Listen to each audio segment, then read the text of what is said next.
All right, here's our new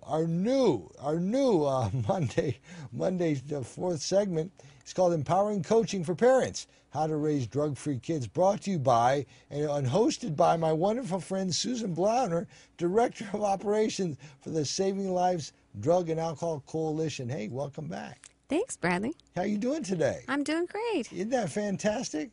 We're going to talk today about re-educating parents. Yes, we are. Tell me about that. Come on now.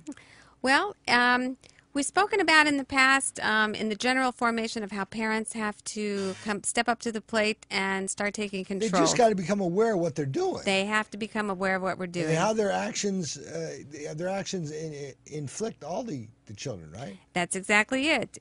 Whether they're too passive in the home and the kids feel that they can just walk all over them, or whether the parents themselves are not quite the role models that they should be when they come home, or in their behaviors outside at parties and things like that. So, you know, the young kids and the teens, they see exactly what the parents are doing and learn from that. Right. So, what's the latest buzz about kids, teens, and energy drinks, and what should parents look out for? Well, today I want to really talk about that, about the caffeine drinks. I'm not going to mention any by name. Oh, don't name them. No, we won't name them, but we all know who they are and what they are, and the big cans. Yeah. The ones that look like alcohol. The ones that, well, some of them, we'll go into that in just a second, but what parents need to know is that the caffeine drinks is sometimes where this all starts, and many parents are totally unaware of the ramifications of these large cans and how much caffeine are in these cans, which are not regulated by the FDA. You need to know this right now. Whereas a can of soda, let's say, these large drinks are 7 times the caffeine. And the kids are getting quite a, quote, buzz. Their heart rates are going up. We're having a lot of youth and teens in hospitals. The ERs are reporting they're coming in with severe heart palpitations. They're not talking about just a simple, like someone having a cup of coffee. I mean, these are major heart palpitations, and sometimes with heart damage. In some youth. Are there any stats on deaths from these products? I don't have the stats with me. There have been a few because, again, if someone has a predisposition to having a heart issue, right, of course, this only perpetuates and it can perpetuate. And sometimes we don't even know that the teens have a heart issue at that point because it's maybe even something minor. Is it at that times when these drinks are most dangerous? Or is there other times when it's most dangerous? Well, these drinks are dangerous in many different ways. Number one, we have caffeinated drinks that some of them have 12% alcohol in them. What? Yes, there are other brands that I can't name on the air, but that have had 12% alcohol in them. There's been legislation. They're working on trying to ban all that. They're selling this to kids? Well, they're selling it to the ones with the 12% alcohol. They're selling it to adults, but in many of the alcohol selling establishments, they have them in the refrigerators, which are like right next to each other. So you have your regular, let's say, a watermelon drink. In a tall pink can, and then you have another tall pink can that's a watermelon drink. Only one of them says 12% alcohol. So some of the kids are either able to. Isn't that up to the proprietor though in the checkout? Well, that's what our coalition is going to be working on, is to make the vendors much more responsible, not to be selling teens, but unfortunately, at this point in time, we have a lot of failure in the compliance in that area, and many clerks who have not gone through responsible beverage service training properly, or many of the clerks who turn a blind eye. The teens come in and either they bring a bunch of regular drinks that are okay, and then they throw in 1 or 2, and they come in a large group, so it gets taken out. Some of the kids are actually stealing them out of these liquor stores. Oh, I used to do that. I did. You would go in the liquor store and fill up my army coat with a bunch of alcohol. With a bunch of alcohol. Okay, and but munchies too. Yeah, but let's go a step further with these caffeinated drinks and alcohol. And let's say they're even just taking the caffeinated drinks, and separate from that, they're drinking alcohol. Here's what happens. When a youth or a teen is drinking a lot of alcohol at some point without the caffeine, now they drink a lot of alcohol, but at some point the body says, I've had enough, and they either pass out, lay down, fall asleep, and or throw up. I'm not trying to be too graphic here, but that is the body's way of saying, I've had enough. There's too much alcohol in here, and they retch it, and they're throwing it up. Throwing up and being asleep is very dangerous. Very dangerous. That in and of itself is very dangerous. It killed Jimi Hendrix, inhalation of mucus.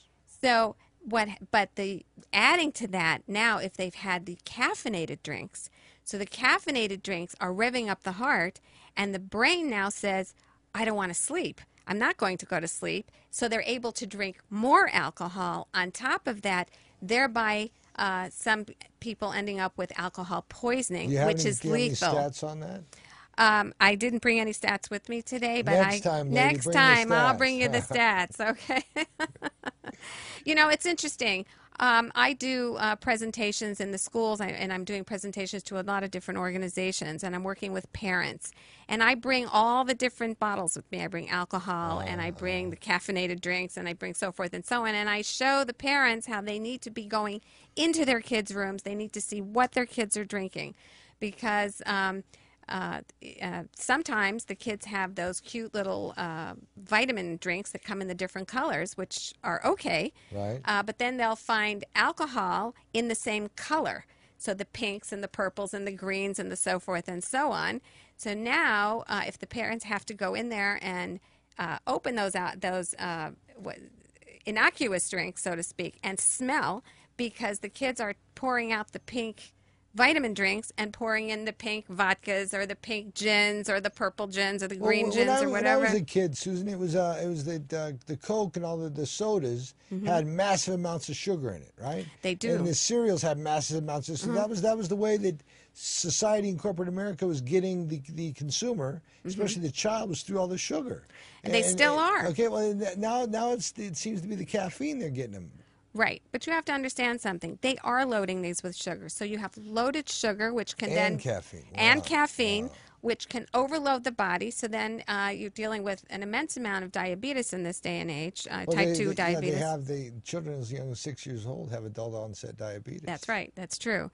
And this is all part of it. But Pardon my French. But the audience needs to understand, the parents, which is why I'm doing this program. Parents need to understand, A, they need to take responsibility. B, they need to step up to the plate and say, no caffeinated drinks. This is a no-no. And they have to make sure their kids are eating a good diet, not a bunch of sugars and things like that, and keeping them away from alcohol because of all the ramifications. This is not about dropping them off at Joe's house and picking them up the next day. Absolutely not. This is not about saying, oh, where you going, have fun. Absolutely not. As I've said in the past, if you're dropping your kids off at a party, well, you could be there and be a chaperone at the party. I know I never allowed my kids to go to parties and not know who, what, when, and where, because you can't trust the other set of parents. You don't know what their roles are in allowing drinking to going on in the house. And we have to remember, a youth's brain, from the time they're young till the time they're, I believe it's 21 or 22 years old, the brain has not fully developed. So there can be a lot of damage to a brain from excessive binge drinking that the parents must understand can happen. This is not something that's just going to go away when they stop drinking. That's amazing. It is amazing, and we have a lot of work to do. I understand you were down at the city council giving a speech today. Well, I got called in on something to do, and that's on the marijuana side. But, you know, we're working on... whether it's an energy drink or a marijuana or cigarette marijuana, or a joint, hey, you know, we're out here to protect our youth. That's what I do this for. That's what it's all about. This is Empowering Coaching for Parents, How to Raise Drug-Free Kids, brought to you by and hosted by Miss Susan Blauner here, Director of Operations for the Saving Lives Drug and Alcohol Coalition. What's on the menu for next week? Next week, we're going to talk about marijuana. She was just getting a taste. But do tell everyone, www.savinglivescoalition.org. That's not www.savinglivescoalition.org, is it? .org, that's right. Savinglivescoalition.org, right. I got that. And go there, and you can contact us, and we have a full listing of all drugs and alcohol and things like that. We'll see you next week, Susan. You've been great. Thanks for being with us. All right? Thanks.